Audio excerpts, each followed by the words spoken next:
క్రీస్తునందు మిమ్మును పిలిచిన దేవుడున్నాడు చూడండి, మిమ్మల్ని విడవడు. ఆయన సర్వకృపానిధియగు దేవుడు అంటూ కొంచెము కాలము మీరు శ్రమ పడిన పిమ్మట, అంటే ఇప్పుడు వస్తున్నటువంటి శ్రమలు లేకపోతే వస్తున్నటువంటి ఏ విషయంలో నువ్వు దుఃఖంతో వేదనతో ఎవ్వరికి చెప్పుకోలేని స్థితిలో నువ్వు ఉండొచ్చు.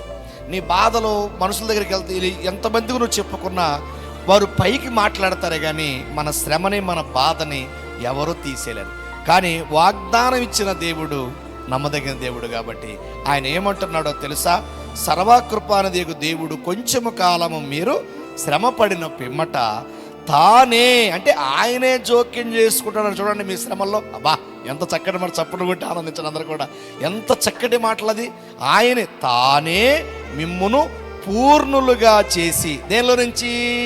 శ్రమల్లో నుండి, బాధల్లో నుండి పూర్ణులుగా చేసి స్థిరపరిచి, అంటే నేను స్థిరపరుస్తాడు, బలపరిచేవాడు ఆయనే. అందుకే ప్రేమ అనే దేవుడు నమ్మి, వాగ్దానం నమ్మి తప్పకుండా ప్రభువా ఈ వాగ్దానం ద్వారా ఈ దినము నాతో మాట్లాడేందుకు నీకు స్తోత్రం అని చెప్పేసి మీరు నమ్మగలిగితే ఈ వాగ్దానం తప్పకుండా మనకు నెరవేరుతుంది. అట్టి కృపను దేవుడు మనకు ఎల్లవెళ్ళ సదాకాలము తోడైయుండునుగాక. May God bless you.